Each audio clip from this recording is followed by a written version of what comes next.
Julie Byrne, Chair of the Department of Religion at Hofstra University here on Long Island, New York. This is our annual Critical Spiritualities Lecture. This year it is also a big celebration of our new major called the BA in Religion and Contemporary Issues. New major in Religion and Contemporary Issues. And it is also a small awards ceremony. Most importantly, however, we are honored to welcome Dr. Danielle Boaz to campus and look forward to her talk. But on behalf of my colleagues in Religion and Jewish Studies, I want to welcome all our students, staff, faculty, community members, in person and on the live stream all across the world. Thank you for joining us.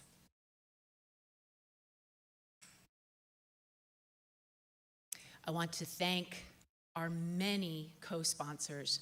First and foremost, the Hofstra Cultural Center for funding and for the incredible work that they do on this event and in all venues across campus. It's been a busy time and they put everything into every event, which is why this is such a success. Thank you, Hofstra Cultural Center. As well as the list of, as you can see, many of the department's programs around campus that contributed to making this day a success. Thank you to everyone. I want to briefly call out my Religion and Jewish Studies faculty who are here.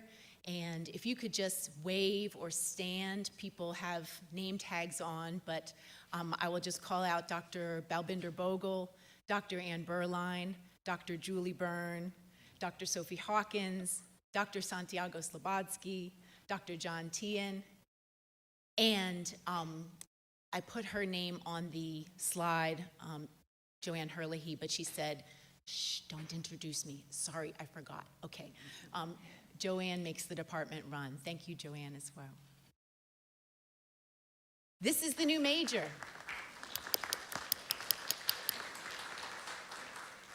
Thank you. This is the new major.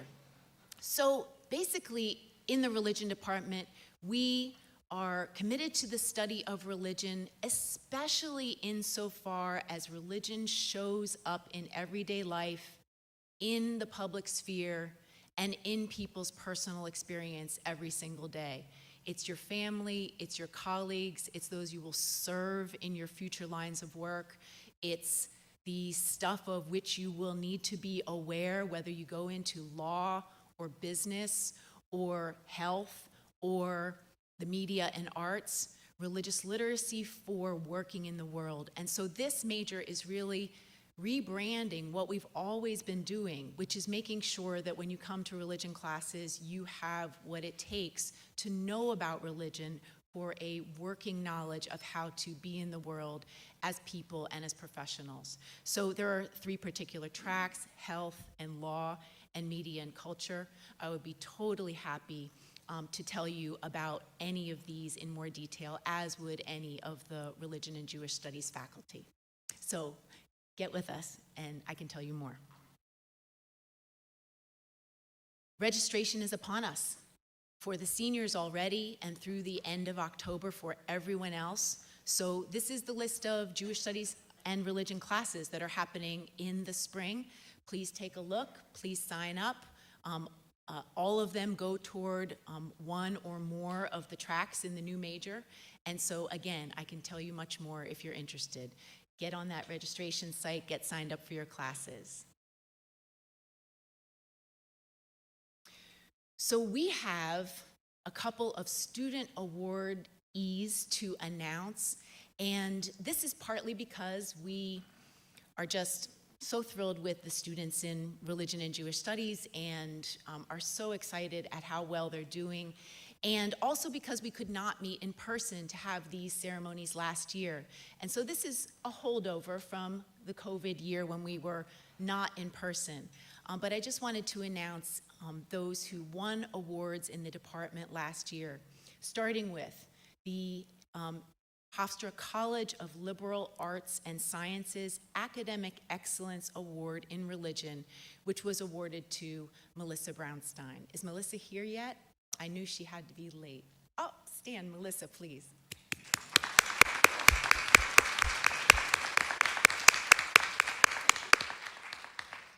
The Hofstra Cultural Center Judaic Studies Endowed Scholarship went to two recipients, Daniela Popolevsky. I know Daniela could not be here, and Suzanne Razek. Are you here?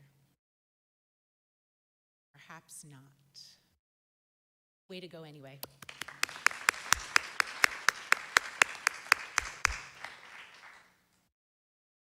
A number of students won the Bindra Bursary Awards. Haley Brennan, McKenna Goodall, Jonathan Grimes, Skylar Kirk, Gina Larimer-Jones, Jessica Manhaupt, Riley Monteleone, and Jillian Zupito. If any of you are here, could you please stand and be recognized?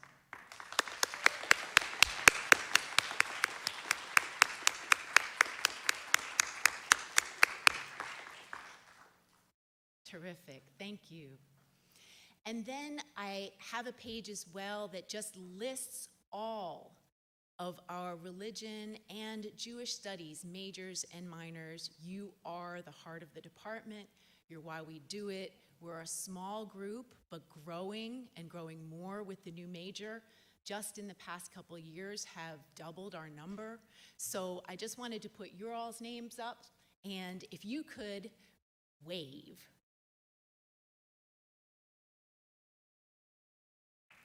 Religion and Jewish Studies minors and majors. Put your hands up, I can't see you. Everyone. There we go, there we go. Thank you so much. And just before we start moving into our main event for the day, I wanted to say two more quick things. Thank you, Dr. Bogle. Which is, yes, two more quick things. Everyone who registered for this event, if you're a student, was put in a pool to win a copy of Dr. Boaz's new book. So this was out on the display table, and it actually is going to a lucky winner among the students who registered, and I will announce that person at the end of the event. Thank you. And also, for Q&A, after Dr. Boaz speaks, we have two mics. They are on and can be lowered to be where you speak. Although I am without a mask, and up here it's okay to be unmasked, at the mics we'll ask students or any questioners to keep their masks on. And if you would prefer not to ask a question in person but do have a question, there will be index cards going out to you all. They should be being passed out. If you have one now, if you don't have one now, you will have one in a moment. And just put a question on an index card and pass it to the aisles where Dr. Berline and Dr. Tien would be happy to ask a question in your stead. So that's the Q&A protocol. Thank you. And now to introduce Dr. Boaz. Dr. Boaz is an associate professor in the Africana Studies Department of the University of North Carolina at Charlotte. She has a Ph.D. in history with a specialization in Africa, the African diaspora, and the Caribbean, and a law degree with a concentration in international law and intercultural human rights. She is a member of the Florida Bar and a member of the North Carolina State Bar as well. Dr. Boaz's research focuses on the relationship between race and religious freedom, with an emphasis on limitations on the right to practice African and African diasporic religions, exploring issues such as the use of the term voodoo in US court proceedings, the significance of ritual objects in the prosecution of Caribbean Obeah cases, and police manipulation of Afro-Jamaican spiritual practices to obtain criminal confessions in Canada. She has published numerous articles in scholarly journals and in law journals, and her book, Banning Black Gods, Law and Religions of the African Diaspora, was published by Penn State University Press in 2021. In the 2019 to 2020 academic year, Dr. Boaz was a visiting fellow at Harvard University, both at the Weatherhead Institute for Global History and the Hutchins Center for African and African American Research. There she worked on her next book, titled Witchcraft, Obeah, and Vagrancy Spiritual Practices and Colonial Law in Britain's Atlantic Empire, 1830s through 1960s. Dr. Boaz is also an activist, and not only a practicing attorney, but also in 2019, the founder of the International Commission to Combat Religious Racism. One of this institution's major reports so far tracks religious racism in Brazil, specifically intolerance against Afro-Brazilian religions. Fellow scholars celebrate Dr. Boaz's scholarship as groundbreaking, venturesome, and indispensable for times in which we are all grappling with historic and systemic racism and its possible remedies. She has founded the first institution that has in its name the phrase religious racism, which speaks to the irreducible intersectionalism of religion and race in public life and personal experience. And on the day that the Department of Religion launches our new major in religion and contemporary issues, Dr. Boaz personally exemplifies the way in which the study of religion illuminates professional pursuits like careers in health, communications, business, or in this case, a career in law, the history of law, and legal theory. We are so honored to have Dr. Boaz on campus.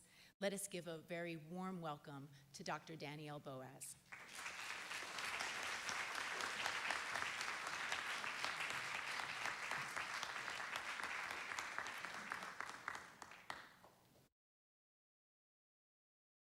Thank you so much for that warm welcome, that wonderful introduction. So just to give you all kind of a heads up, the lawyer in me is a bit of a pacer, but typically I can speak loudly enough to reach the back of a room, so feel no shyness about letting me know if for some reason I'm wandering out here somewhere and you can no longer hear me. So I just want to start off while I'm awkwardly shifting through trying to figure out how to pull up my PowerPoint.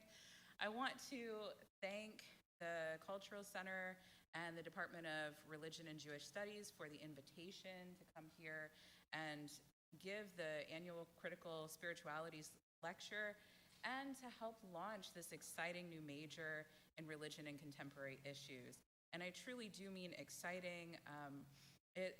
It's a very unique emphasis and one that I think, as you'll see from my talk, I genuinely think is something that is a direction that the discipline of religious studies is really going and needs to go. So it's really a joy to be here. Okay, so I'm here talking about my new book, Banning Black Gods, Law and Religions of the African Diaspora.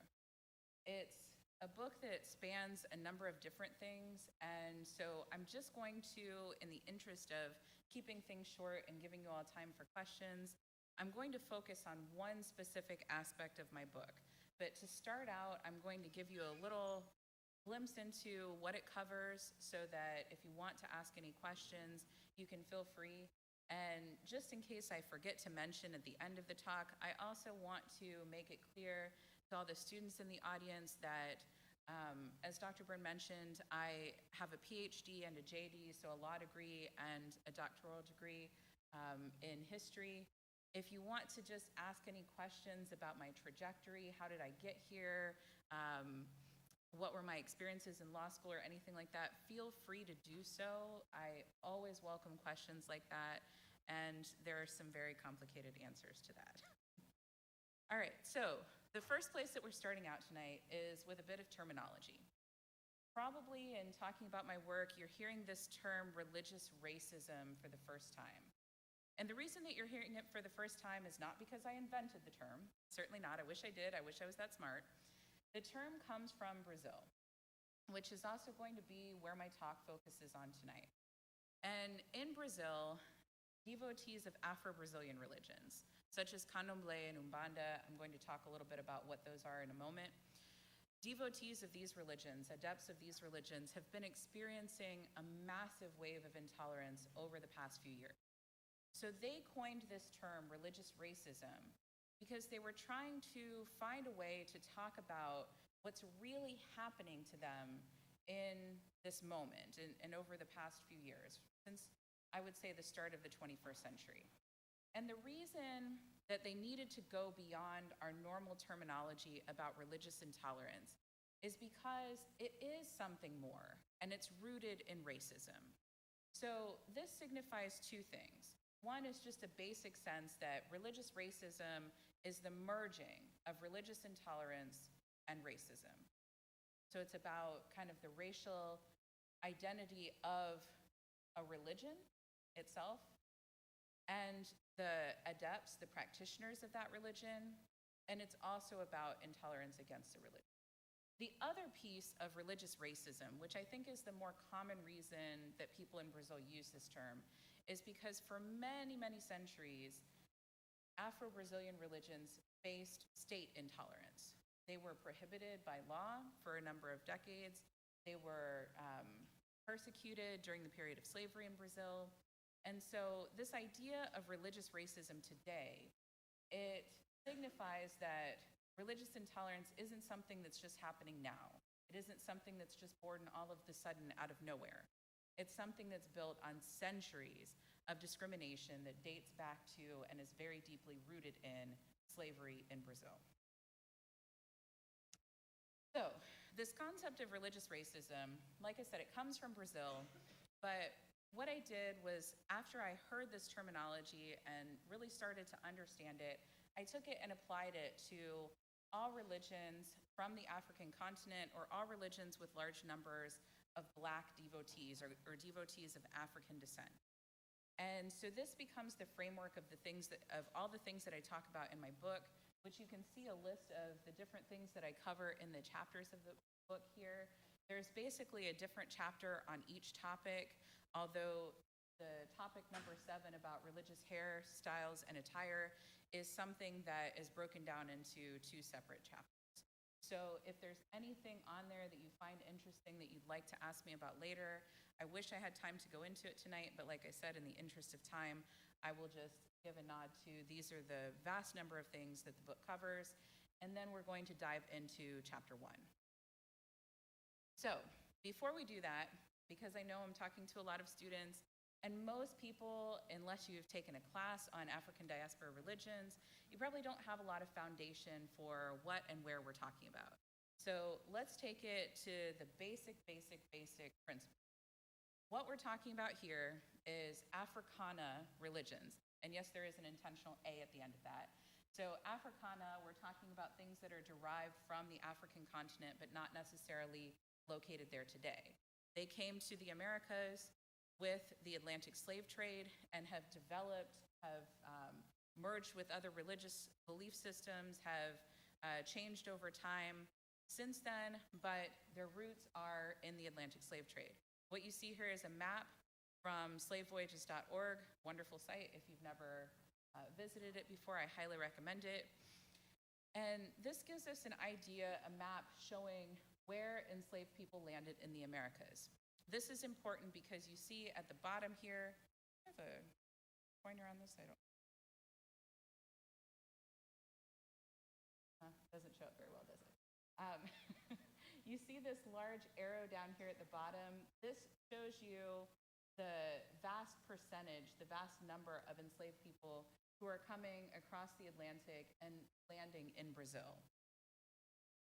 To give you a different view, also from the same website, about 10.5 million enslaved Africans arrived in the Americas. And over here you can see in the very last column, 4.8 million people. That's how many of those 10.5 million landed in Brazil. So I start there to point out that, and I always feel like for US audiences, it's also important to show this figure, 388,000. So a teeny tiny percentage of enslaved Africans landed in North America compared to those who landed in Brazil. This is how we get a large population of people of African descent, brown and black people in Brazil today. In fact, they're over 50% of the population in Brazil. And this is also how we have such a strong presence of religions from the African continent today. So the two main religions that I talk about in my work, although there are numerous religions from the African continent, are these two that you see listed at the top called Candomblé and Umbanda.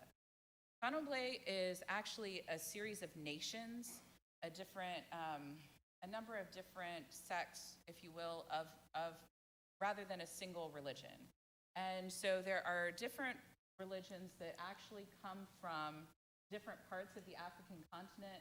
There are parts of Candomblé that come from an empire that was right up here in an empire called Dahomey. There are religions that come from just slightly to the east of that, an empire known as Oyo, or the Yoruba people today. And then there are nations of Candomblé that come from way down here in West Central Africa, or specifically from the Congo region. So there's not an easy way, especially in the time that I have today, to really talk about the beliefs and practices that comprise Candomblé, especially because we have these different nations. But essentially, two of the nations of Candomblé, the two that are from the upper part of West Africa, they primarily consist of the veneration, the worship of entities known as orishas or Vodouns. And these are kinds of the easiest way to create some quick level of understanding is to ask you to picture Greek or Roman gods and goddesses, right? This idea that there are entities, there are higher beings that have a relationship with different elements in our lives. There are entities that deal with war. There are entities that deal with certain aspects of nature, hurricanes, oceans, with different professions. And so there are different orishas or Vodouns that govern each aspect of life. And they are the primary entities, beings. We kind of hesitate to say deities because these religions do still believe in an ultimate higher being or God, but these entities are somewhere lower than that. But the worship, the veneration, the honoring of these entities is one of the main practices or beliefs of two of the sects of Candomblé, and then there's another that's more in working with lesser spirits. They also believe in the existence of some higher beings, but it's more in working with spirits of departed persons. Umbanda is kind of similar to that last nation of Candomblé that I mentioned. It was founded later in the 20th century, so it's founded in the state of Rio, and it's kind of a mixture of African-derived belief systems, some of which we find in Candomblé, and some of the beliefs and practices of spiritists. And so it's sort of, people say that it's categorized as a truly Brazilian religion because it incorporates some indigenous beliefs, some African beliefs, and some European beliefs as well. However, it is targeted among religions that are considered to be Afro-Brazilian religions. So we'll go with that category for today. Now, I don't have a lot of time to get into this, but I just wanted to share with you a couple of laws. You see one here that's referenced from 1836 in the state of Rio. This is just to give you an idea that sometimes during slavery, there were laws in different parts of what was then a colony of Brazil that targeted African religions specifically, that sometimes prohibited people from attending these religious ceremonies, prohibited them from doing certain things like drumming, dancing, singing. And then after emancipation, and just as kind of an aside, but an important one, Brazil is the last place in the Americas to abolish slavery in 1888. So 2 years after emancipation, Brazil revises its penal code, its criminal code.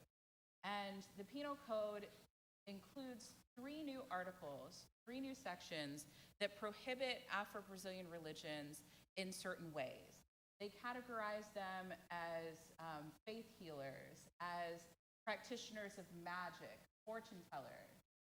They refer to people who use talismans. And this is a very, very common thing. I do talk about this in the introduction of my book. Virtually every religion from the continent of Africa was prohibited at some point in the history of the Americas. So we're talking about everything from the one that you've probably heard the most about, but probably the most false information about, is voodoo, right? This is a religion that was prohibited in New Orleans. It was prohibited in Haiti, Obeah in the British Caribbean, Santeria in Cuba, and Candomblé in Brazil. All of these religions, virtually every country or colony in the Americas, had some law at some point that criminalized them. Sometimes we're talking about for hundreds of years. So this is one of the things that I alluded to when I was talking about religious racism being rooted in the historical persecution of religions. That we can't just talk about what happened today, but this long, long history of persecuting and prosecuting practitioners. All right, so let's get into what we're talking about today. What I'm going to talk to you about is the subject of the first chapter of my book, which looks at the physical attacks on practitioners of African diaspora religions. In particular, the chapter talks about Brazil and Haiti, but we're going to narrow in on Brazil today. Part of the reason that I'm doing that is because I know that there's a lot of students in the room, and I'm very aware that my book is really, really expensive. So it's kind of out of the purchase range of a lot of people. I'm aware of that. I mean, I have no control over it. I apologize on behalf of, on behalf of, let me just say that. So this is a topic that I also have several articles about, and then I will also show you my website. So this is something that you can access information about for free. So that's part of why we're talking about it today as well.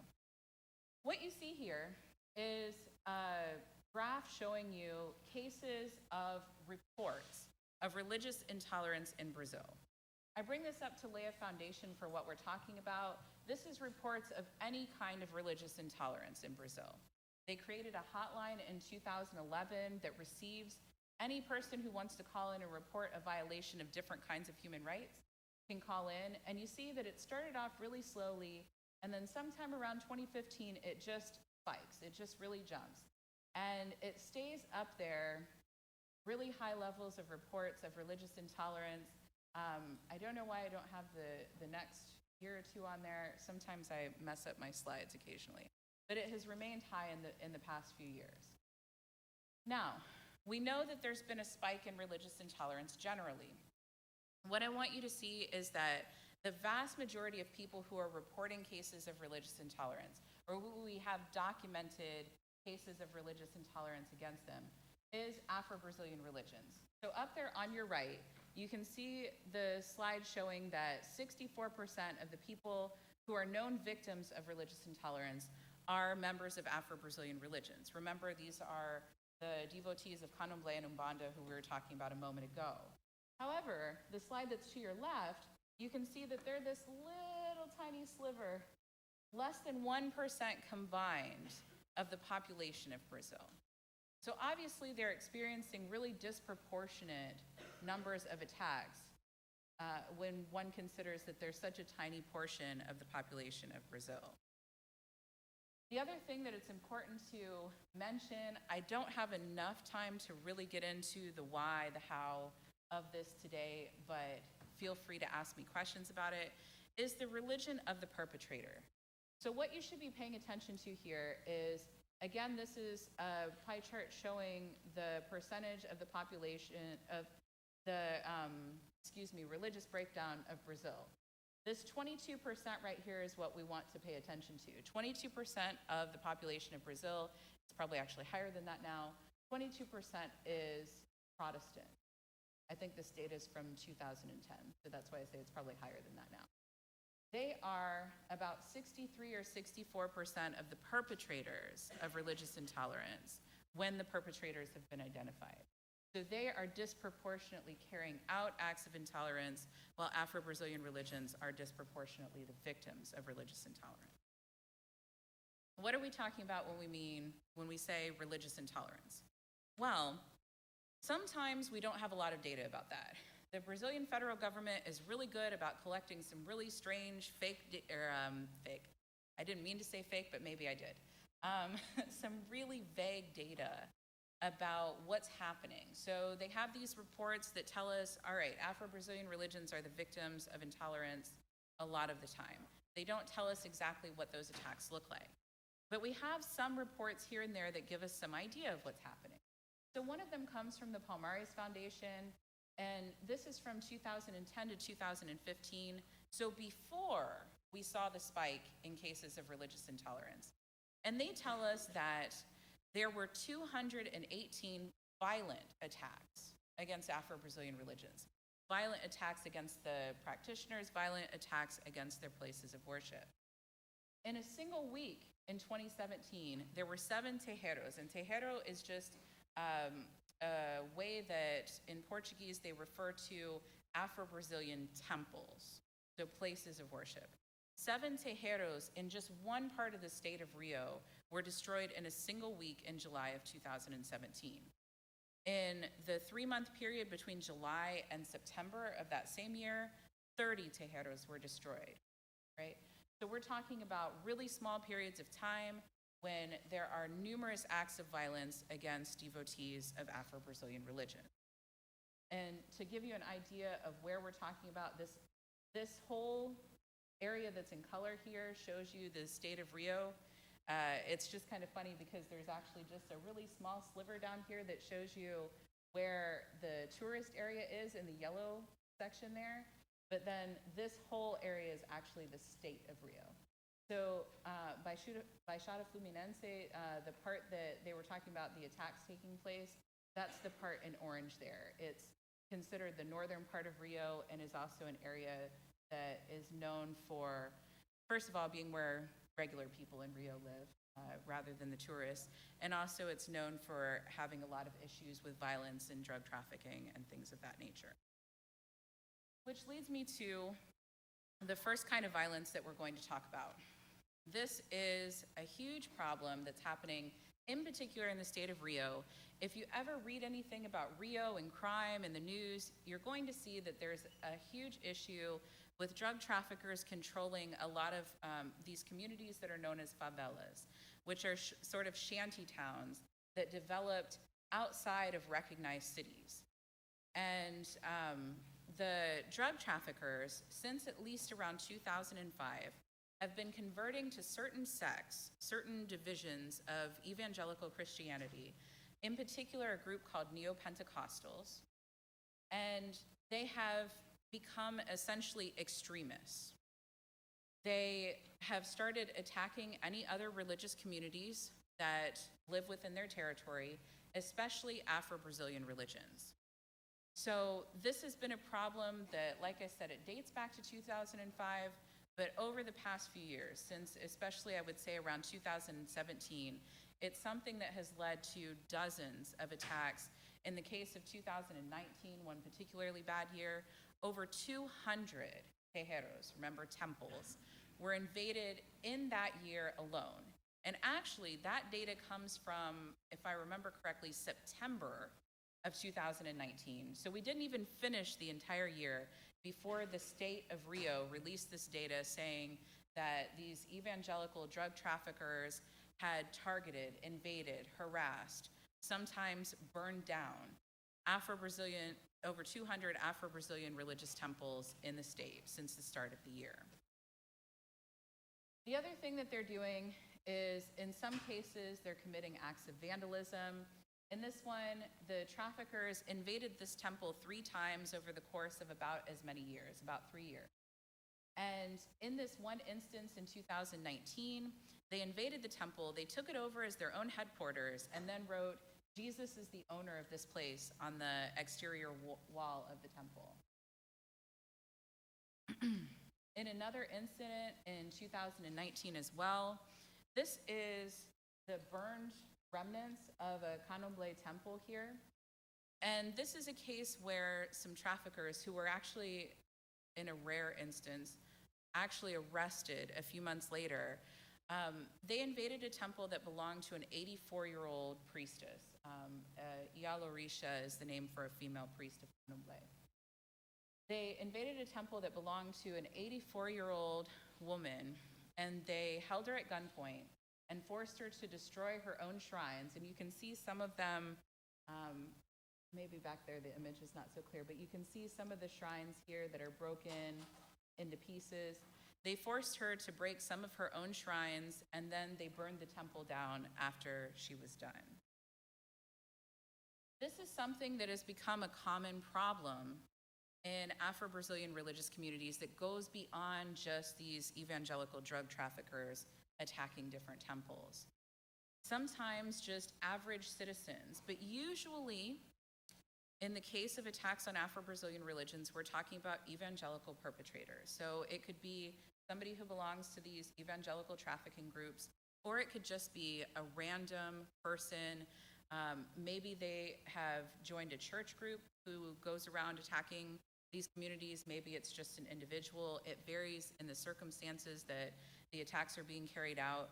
But there are widespread numbers throughout the country of Brazil of attacks on Afro-Brazilian religious temples. People will go in and they will destroy different shrines. They will destroy, so Afro-Brazilian temples, they're often actually set up like large living compounds. They will have typically kitchens, sleeping quarters, anything that a home would have. They also typically have large outdoor spaces and sacred trees and plants and things of that nature. So people will come in and sometimes they'll tear down the whole structure. They'll definitely break the shrines. Sometimes they'll set certain parts of it on fire and cause all kinds of havoc. So these are just some images from around the country of different places that have been attacked. These ones over on the right-hand side are the inside of this temple that I talked about a moment ago. And just in the interest of time, I'm going to kind of scroll quickly through and show you some of the different kinds of attacks that are taking place, and then I will talk to you a little bit more about how I came to this project and sort of religion and contemporary issues. So these are some more photos of property damage. You can see that in some cases, there are different statues, shrines that have been shattered. In the upper right-hand corner, this place was also set on fire after the kitchen area was destroyed. There are numerous cases of arson. In fact, these are from the federal district. These 2 temples were burned on the exact same day in 2015, and they were part of a wave of about 15 temples in Brasilia, in the city that is the capital. They have kind of similar thing to Washington, D.C. There's just a city, a metropolitan area that's the capital. So imagine Washington, D.C. having about 15 temples of a particular religion that are burned in about a 6-month period. That's what happened to Afro-Brazilian religions in their federal capital. More photos of different arson cases. Sometimes the arson, as I showed you in a few photos ago, will be accompanied by property destruction. This is one where you can see in the left-hand side where people invaded and threw a bunch of the kitchen supplies on the floor, damaged one of the drums. And then in another part of the terreiro where they have the ceremonies, they set it on fire. And just more property damage. I don't want to keep scrolling through those, so I took some of the photos out. This is another phenomenon that is happening in Brazil, and this is just one of the most bizarre things that I could possibly imagine before I started doing this work, so I always include it in any presentation, and that is the issue of stoning. And I just stopped for a moment to let that sink in. The issue of stoning. So people are stoning both people and places of worship. One of the common trends in Brazil is for nearby church communities to wait until the leaders of Afro-Brazilian temples, who are often older people, 60s, 70s, 80s, 90s, to wait until the religious leaders are in the temple alone, or to wait until they're having a ceremony. And then they'll take large stones like the ones that you see on the right-hand side, and also there's a photo for perspective of some of the stones that were launched through this religious leader's temple. They'll take these stones and they'll launch them at the sides of the building or at the roof. The roof tends to be the most kind of fragile point where the stones will actually come through. And in some cases, they've fallen through the roof and they've hit and very seriously injured people. It's also a way of just terrorizing religious leaders when they're there alone and making them feel like they're unsafe and trying to pressure them to move out of their own temples. There's also a huge problem with vandalism. Often this vandalism has some kind of a religious element to it.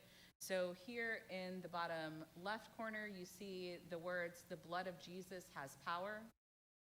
And that was written on the new construction of a temple. And then on the right, you see a mural that was painted on the side wall of one of the most famous Candomblé temples in Brazil. And then it was painted over with the image that is to the left of it. And you probably can't see the words there, but it says, "The Lord is my shepherd, he never fails me." And then at the bottom is a later vandalism of that same temple that says, "Jesus is the way." There are also a number of monuments to Afro-Brazilian religions throughout the country. In particular, the Orisha, the entity or deity Iemonja, who is considered the mother of all humankind. She's also the goddess of the oceans. She is sort of the patron deity of Brazil. So there are often statues to her in every major city.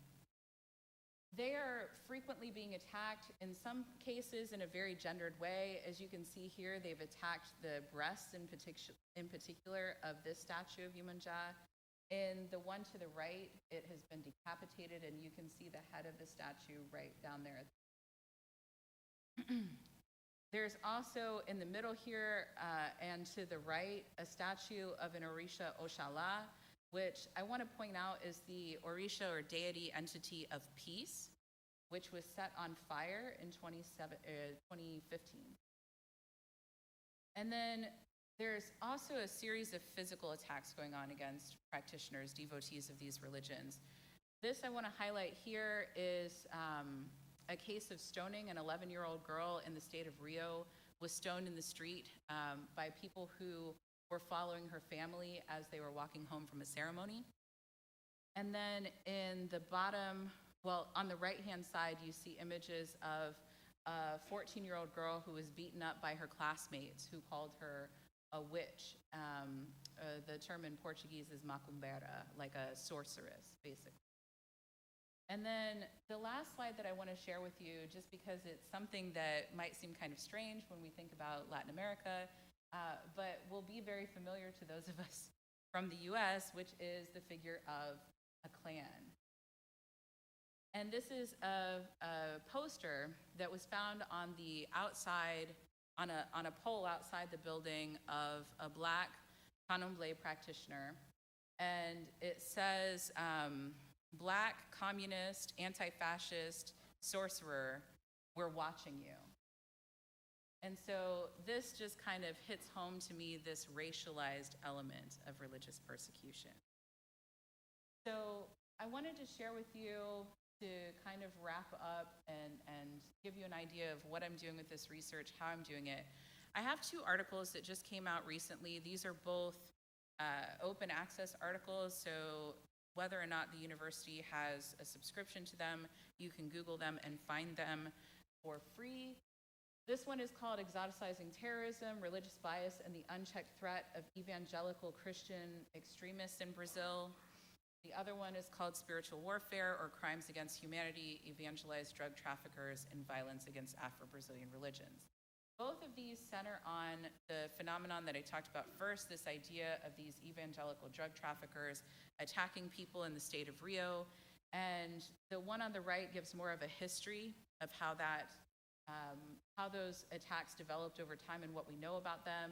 And then the other one takes kind of a bigger look at how we talk about terrorism, the racialization of terrorists, and thinks about how the fact that these attackers have not been labeled a terrorist group is really a form of religious racism in and of itself.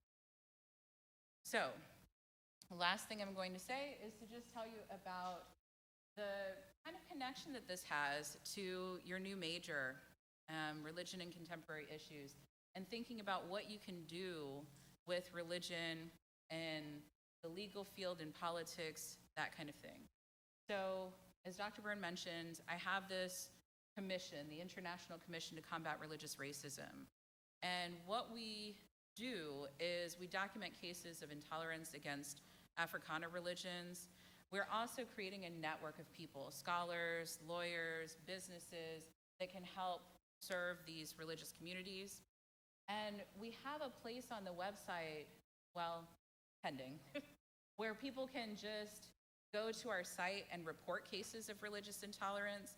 And if they're in the US or Brazil, we'll be able to help connect them to services where they can get some kind of legal advice. I also, as an attorney, I do a lot of pro bono, meaning free legal consulting. I take cases if they're in the states where I'm licensed. And so that's kind of my way of giving back to the communities I work with. And there's also a place where people can join the commissioner network, and you don't have to be any kind of expert in anything. Anybody who just believes in our cause can join. And then all of our information is published, again, on this website so that it's available to everybody. There's a map that I will pull up while the questions are coming that shows all the different cases, 300 different cases of religious intolerance in Brazil. And then there's also a spreadsheet that breaks down what's happening with the different cases, help us understand them, study them, visualize what's happening. So it talks about things like what religion, what Afro-Brazilian religion do the victims belong to? What's the gender? What's the age of the victim?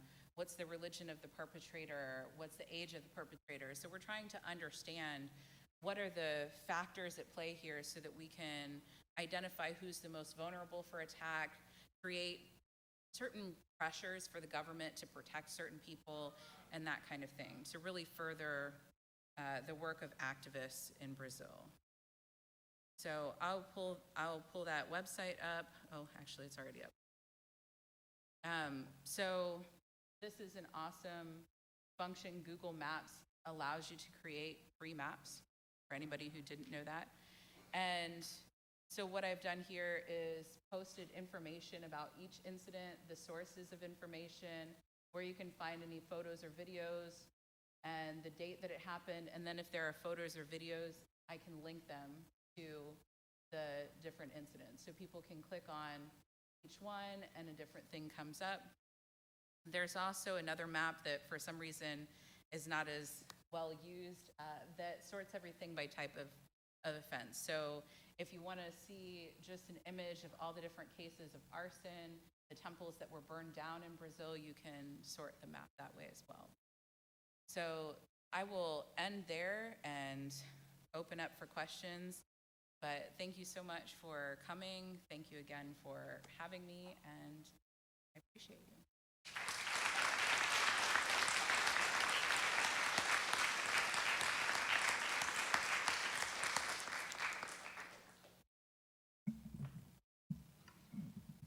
I believe the mics are live. Yes, I think the mics are live. So feel free, anyone who does have a question Masks on. There are index cards going out around the room if you'd prefer to put a question on an index card.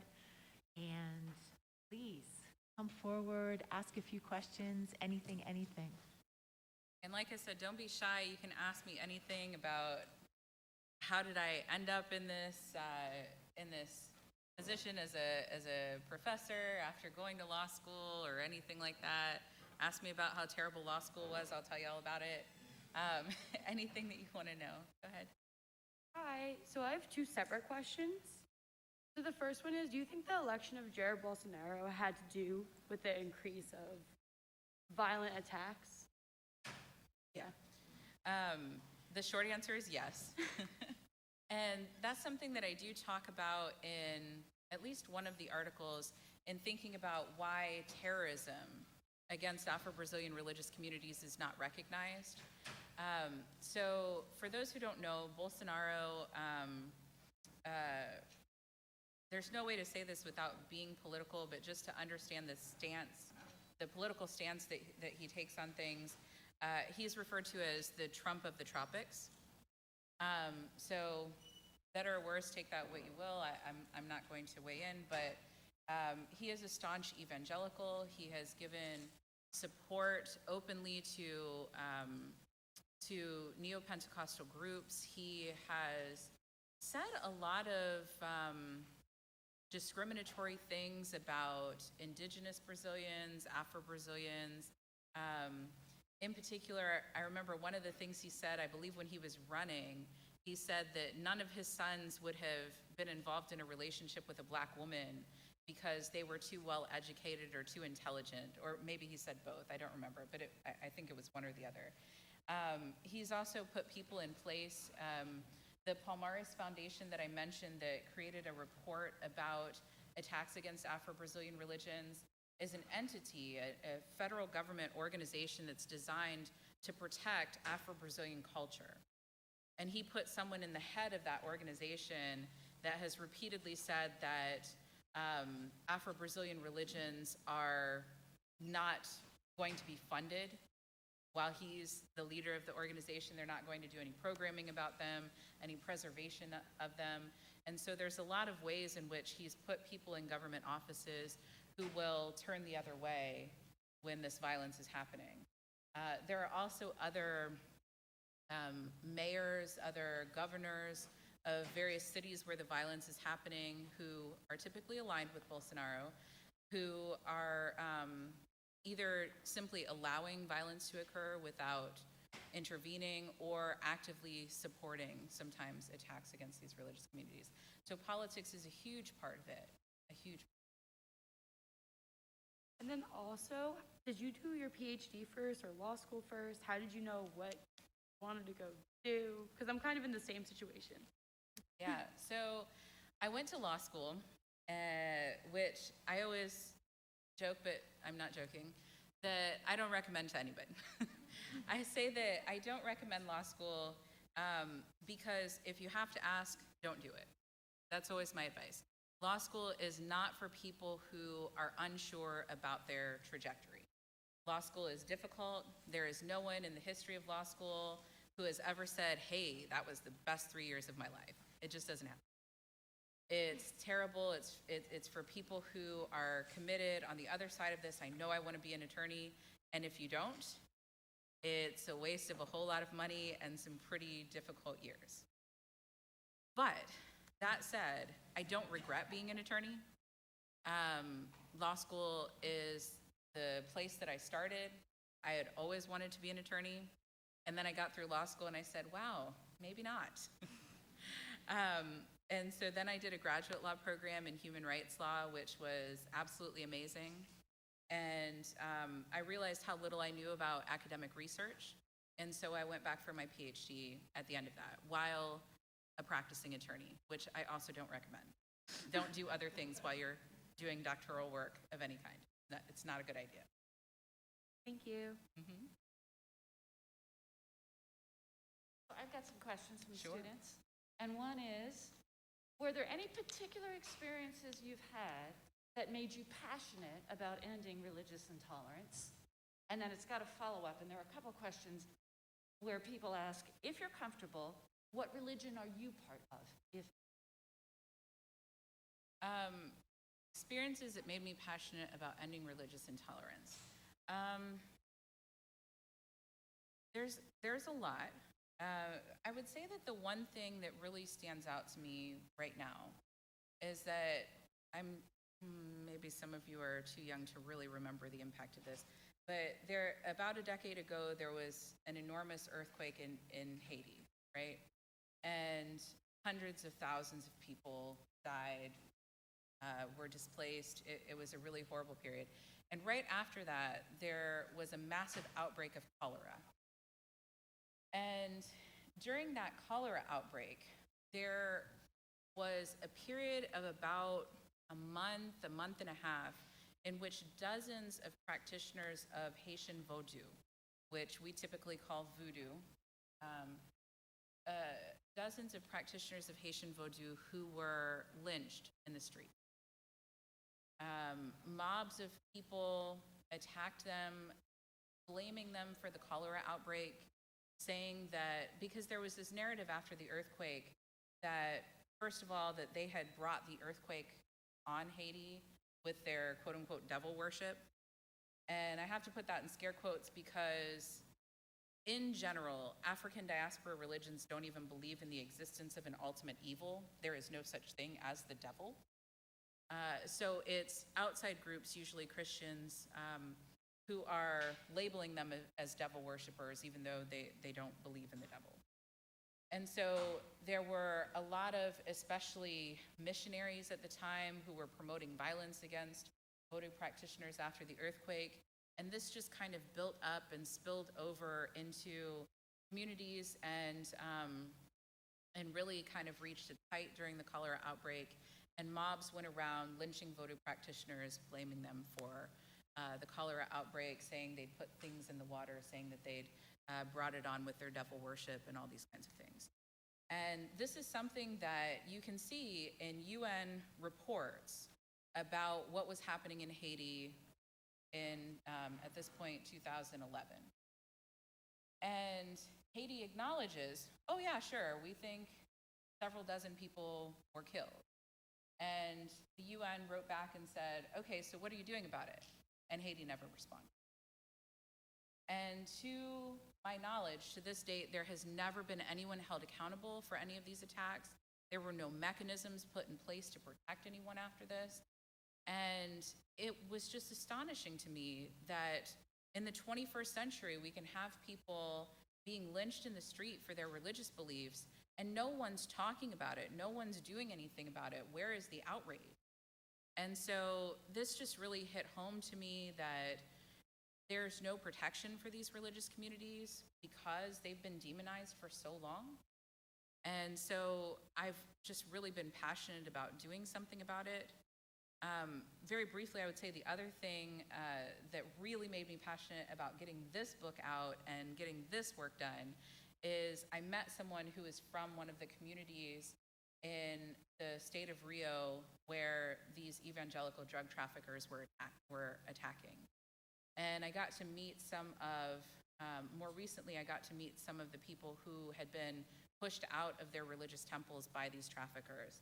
And the stories that they're telling, the situations that they're in, it's just a really dire situation. It's devastating to these communities. And so I'm trying to raise visibility about what's happening, and my fluency in English allows me to do that, to bring this to a North American audience. And so that is the passion of my work.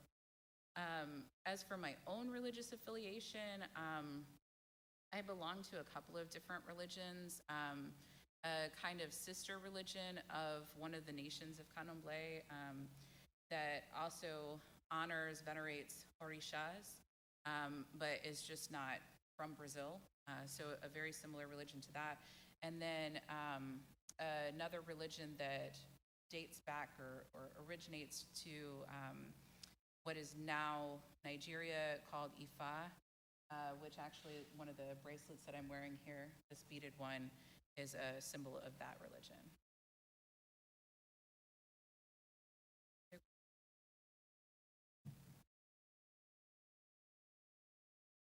Okay, so this has this little background context to get to the question.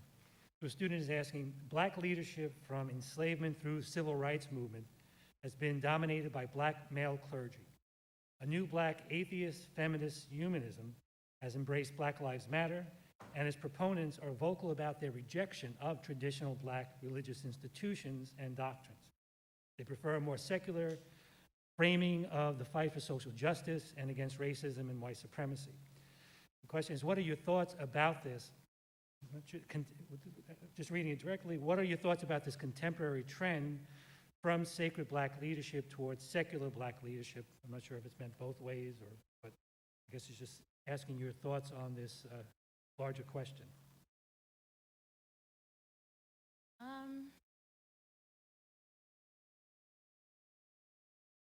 That's an interesting question. I mean, I guess my initial thought would be, I don't know that I agree that civil rights leadership today is necessarily more secular. I think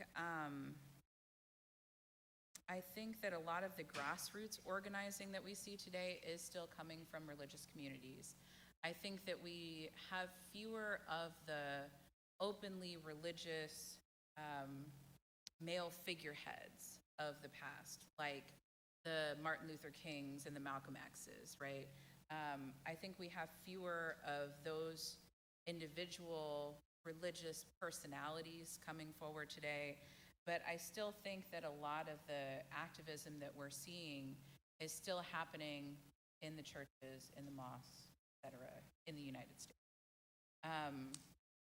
But the caveat that I have to put there is in the United States, there are similar movements surrounding similar issues in many parts of the Americas.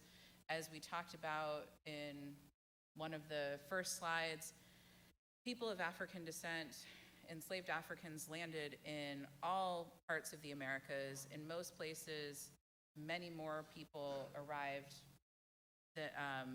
many more Africans arrived in even places like Jamaica, Cuba, what is now Haiti, et cetera, than in the United States. So we have large Black populations other places. Civil rights movements are moving in different directions other places, are often grounded in religions, including African-derived religious communities like Candomblé in other places. So we can't also make a universal statement throughout the Americas or throughout the world about where civil rights movements are centered. I don't know if I fully understood where the gendered part of the question comes in, but I'm going to make an assumption, and I'm going to twist the comment a little bit to add that there's an interesting gender dimension to what's happening in a lot of the discrimination against religious communities of the African diaspora. I can speak especially about Brazil, but this is true of other places as well, which is that a lot of the leadership of African diaspora, especially Afro-Brazilian religious communities, is centered on Black women. And a lot of the religious leaders are gay, lesbian, transgender, et cetera, et cetera. And the idea that they are kind of pushing back against this nuclear version of the family with a man at the head, right? And this idea that they're building religious communities that are kind of an extended family, taking away from the notion of these smaller individual families. These kinds of different societal structures are part of the discrimination that communities are experiencing.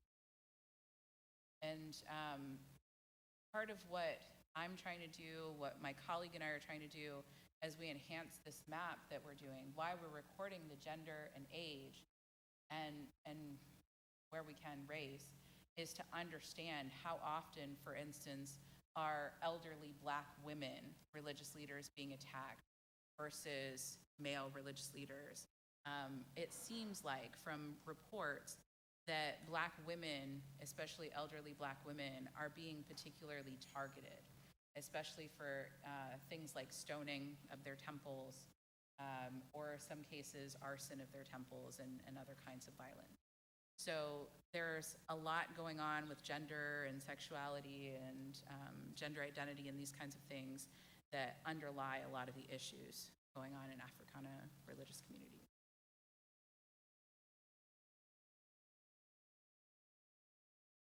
Hi, so I have more of like a personal question. Just if, let's say, like a 17-year-old version of her looking at you now, do you think she would have guessed you were doing like lectures and doing books and stuff like this? If 17-year-old would have guessed that I'd be doing this now, no way, not a chance. I would say that even somewhere around 21-year-old, 22-year-old me in law school would not have guessed that this is where I'd end up. I got all the way through law school, was in my last year, and then a mentor of mine said, "Hey, I think you should teach." And I went, "Hey, I think you're crazy." And then I ended up going to a graduate law program at the very last minute. I applied shortly before I graduated from law school, went straight from law school to there. And then, like I said, was still practicing law when I did my doctoral program, and still was not quite sure what I wanted to do with that. I just knew that I didn't have the tools from law school to do all the things that I wanted to do. And that's one of the things that, to kind of bring this full circle to part of the reason that we're here today, that's one of the reasons why I think this major is so great. Law school only teaches you this tiny little piece of what to do with your life. It teaches you how to research, how to find laws, how to find court cases, how to read these things. And that's it. Anybody who grows up dreaming of being an attorney, as I did, you need more than that most of the time in life. And you're not going to get that more than that. That whatever motivates you, whatever makes you dream of being a lawyer, you're not going to get that in law school, which is why it's so awful. And so I think that this major is so great because people who have a passion for something like religious intolerance, or thinking about the role of religion in society, because there's so many different relationships between religion and politics and law, right? So somebody who has a passion for that can study, okay, what are these religions? What do they believe? Let's debate these issues of how religion plays a role in society. You never talk about that in law school. You talk about what the law is, where to find it, and that's it. And so I kind of did the opposite, I think, of what this major lets you to do. I went to law school and then I went, oh crap, I don't know anything. Let me go get a Ph.D. This is awesome because you all can be prepared and have these wonderful, fulfilling kind of conversations about religion and politics and things, or religion and health, and then go on to professional careers after that, after you've already kind of thought about all the different exciting issues and really studied and gotten to know religion before getting into these kind of more technical training.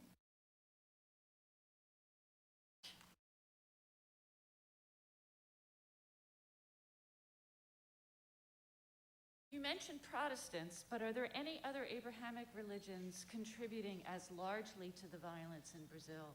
And how do you understand the predominance of Neo-Pentecostals or Protestants doing this? So the quick answer is no. There's no other religious communities, and it is important to, how can I say this? Okay, so we talk about Protestant Christianity, and then within that we have evangelicals, and then within that we have Neo-Pentecostals. From what people on the ground are seeing and saying, it is predominantly, if not exclusively, Neo-Pentecostals who are carrying out attacks against Afro-Brazilian religions. But sometimes in some of the government reports and things like that, they talk more generally about evangelicals. Sometimes the media talks more generally about evangelicals. And so sometimes it's hard if you don't know the church that someone belongs to, or if there's not this kind of specific sect identified, it's hard to say, all right, they definitely belong to this community. But so it's predominantly, perhaps exclusively, a certain group of evangelical Christians. One of the things that I think is so interesting about what has happened in Brazil is that a few years ago, and I talk about this in the article that I mentioned about terrorism,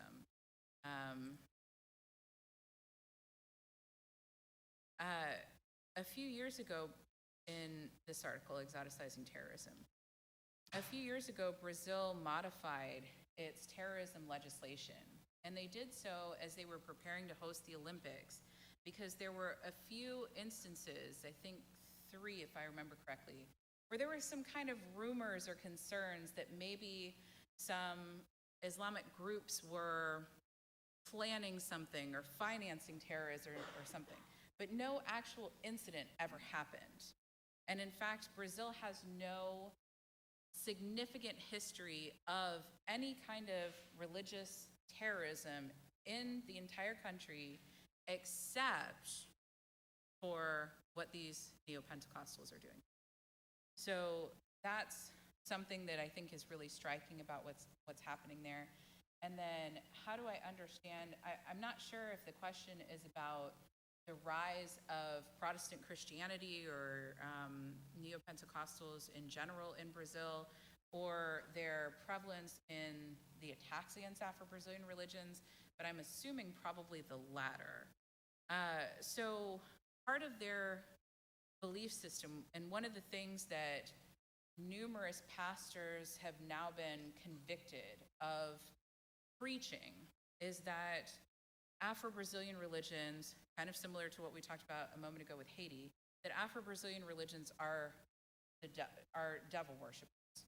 And so part of the things that we see some people standing at the pulpit and telling their parishioners is, you need to go out and you need to burn the place where the devil lives. You need to go out and you need to remove the devil from our communities. They're infecting our communities. They're poisoning our communities.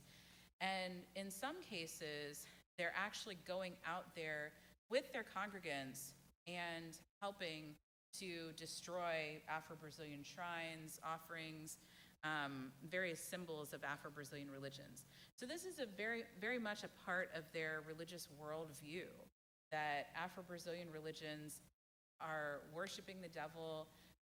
In particular, there's an Orisha, a deity known as Eshu, who even in the word comes from the Yoruba people in Nigeria.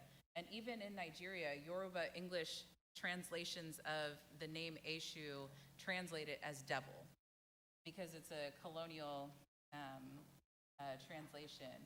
And so they've characterized, they've built up this image of certain Orishas, especially this entity Eshu, as the devil. And they're saying, well, these people are out here and they're promoting devil worship and they're harming our communities. And so that's where the violence is rooted. And that's why sometimes, like I said, people are organizing entire coalitions to go out and attack these communities. And sometimes they're just feeling this personal religious fervor. Maybe they've just heard a sermon and been told, you need to go out here, the infection in our communities is getting bad. And they're just going out and carrying out these attacks kind of at the spur of the moment. Is there a specific law book that gives examples of landmark cases involving social human service issues involving removal of children due to religious practices? And then they give some examples like fasting, self-flagellation, Afro-Caribbean religions. Yeah, so there's a great, I need to, so we just did,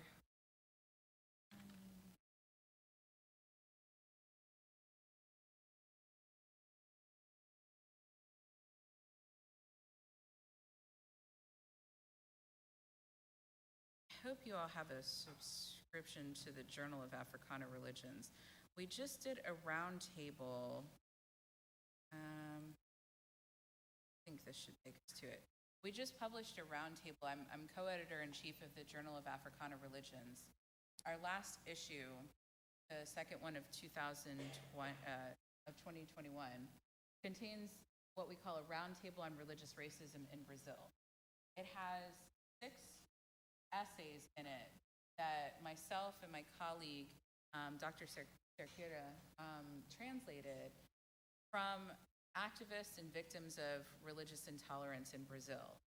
One of the, in my opinion, most powerful but most just difficult to read essays is by a woman, a journalist, an anthropologist, who about 10 years ago lost custody of her then I believe was 2 years old, then 2-year-old son, just because she was a devotee of Candomblé. And this is something that has increasingly happened over the course of the pandemic. And we're just having conversations, by we, I mean me and my colleagues and some religious leaders in Brazil are just now trying to have some conversations about why this kind of thing is happening. But what happened to Hosiani is very, I would say, symbolic, emblematic of what we see happening today. So what happened to her is that she was splitting up with the father of her then, like I said, I think he was 2-year-old son. And the father wanted visitation. So they went to court to establish visitation. One of the procedures is that the court sends out social workers to the home of both parents. So they sent a social worker to Hosiani's home, and she is a priestess of Candomblé. So she had religious symbols throughout her home. The social worker observes these and goes back to the court and reports that she's an unfit mother. So they remove custody from Hosiani, give full custody to the father, who had only wanted visitation, and only allow her to have supervised visitation every other weekend, I think for like 2 or 3 hours, if I remember. So this placed her in a very lengthy battle with the father of her child, and she writes about how he even came to her after this decision and said, basically, I don't want custody of you. But what they discovered is that because the court had declared her unfit, if he had given up custody, the child would have essentially went with child services, and so would not have been placed with either one of them. So she writes from a very personal viewpoint about her experiences with child services. So I tell that story to, point you to this first, and this is the link to the introduction. I didn't see the Hosiani's actual article pulling up here, but you'll find it in the Journal of Africana Religions. Hosiani Rodriguez is her name. But I bring this up to point out that there's not necessarily a single practice within Candomblé or Umbanda or any other Afro-Brazilian religion that's leading to these custody disputes, that's leading to people questioning whether they're fit parents. But there's this general climate of intolerance that is leading family members to, for instance, dispute custody when a divorce or a separation is happening, to say, I don't want these devil worshipers taking care of my child, my grandchild, what have you. And so I can think of, off the top of my head, at least 6 cases like Hosiani's that have happened over the past year. And like I said, it's something that's really taken off during the pandemic. We're not entirely sure why, but to my knowledge, there has never been any specific practice at issue. It's just that people are kind of fabricating allegations of abuse to try to, or just fabricating reasons why the parents are unfit to try to remove them from the homes of devotees. There's another question about your personal journey. Were you raised around the religions you practice, or did you get into them on your own? No, I wasn't raised around the religions that I now belong to. I was raised in a Christian household, and my religious communities are something that I encountered in adulthood as I was in graduate school and my graduate law.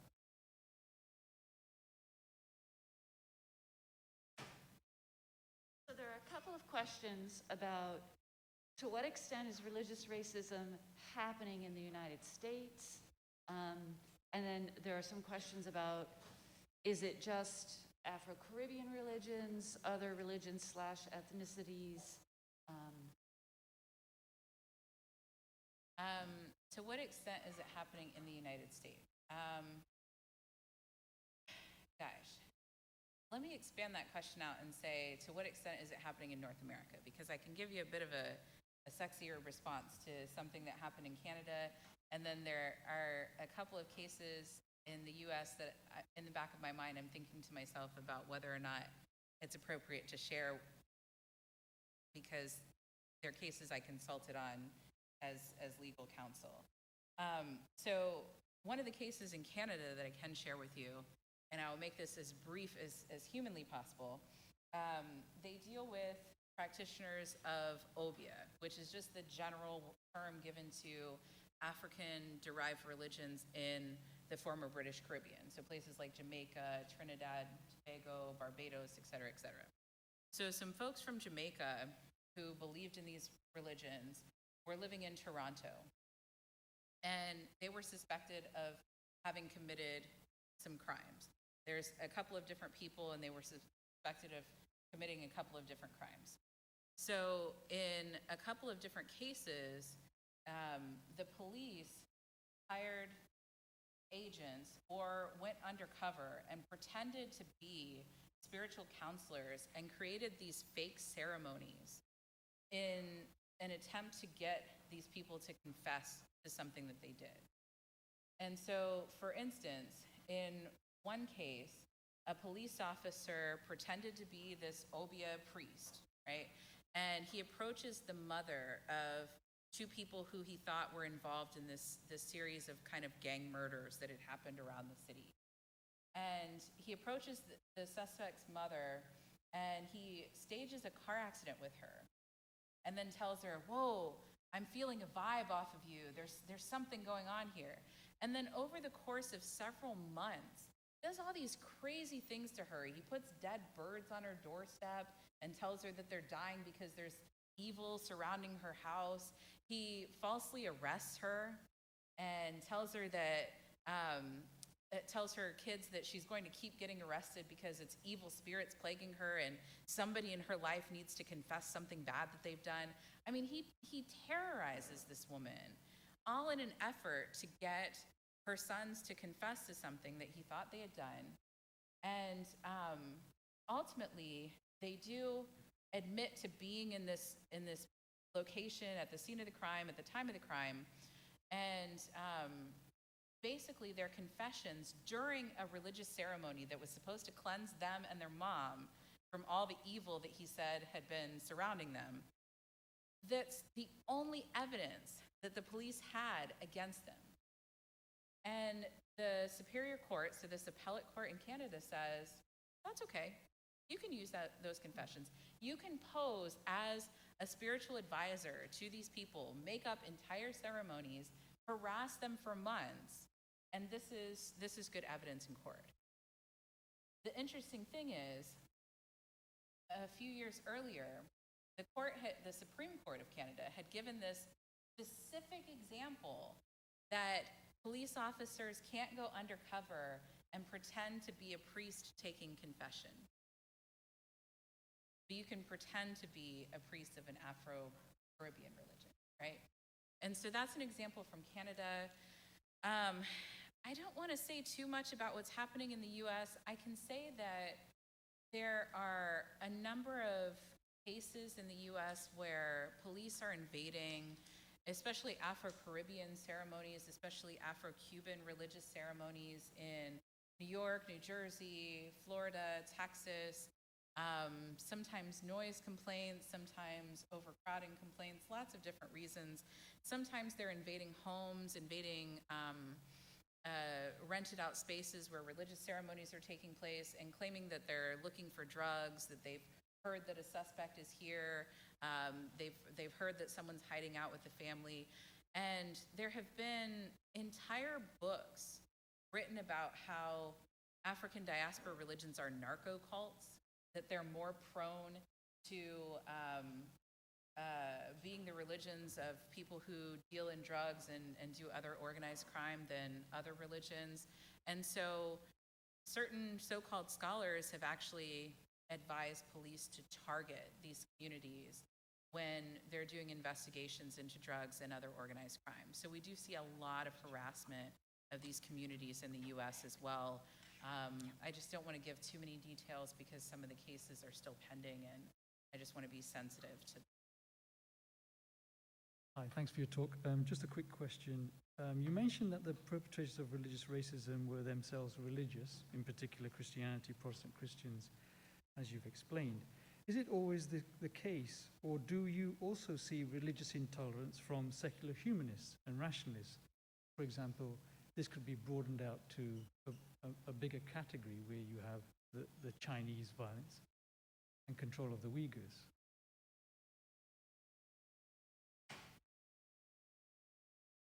Good question. When I'm speaking about religious racism in the context of discrimination against, intolerance against Africana religions, it almost always comes from people who are religiously motivated. Almost always Protestant Christians, no matter the country. If we expand our definition of religious racism, which I typically do, and talk about any kind of religious intolerance that is sitting at the intersection of religious intolerance and racism, absolutely, we're going to see that from various communities, various people who are secularly minded or religiously minded. Thank you. I just wanted to say thank you for this incredible Q&A session as well as your talk, and have a few more announcements just before we close up. So we're going to get back to thanking Dr. Boaz one more time. Before that, there is a great event following this gathering just now. If you're in the mood for pizza and discussion about this and just hanging out and having a dinner seminar basically about what you've learned, Dr. Frisina and Dr. Daniels are hosting a pizza party in room 247, Axon Library. 246, Axon Library.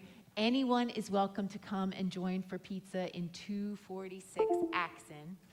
And I wanted to say who won the book. Say who won the book of Danielle's, and that would be Ruth Dearest. Ruth, are you here? I have your book down here, Ruth, okay? And so congratulations to Ruth, and anyone who didn't win the book and is interested in buying it, as Danielle showed and as was on a slide earlier, you can go to the Penn State website and use the code N21 and get a 30% discount. So that's great. Presents coming up for any occasion. Hofstra University also does own the book, so please feel free to get it that way as well. And one more thing is that as you go out, there are, since not everyone can get a book, there are swag bags as you go. So please, as you go, make sure to get a bag with some little gifts and surprises in it, just to thank you for being here today. But before you go, let us please give one more thank you to Dr. Boaz for her time here.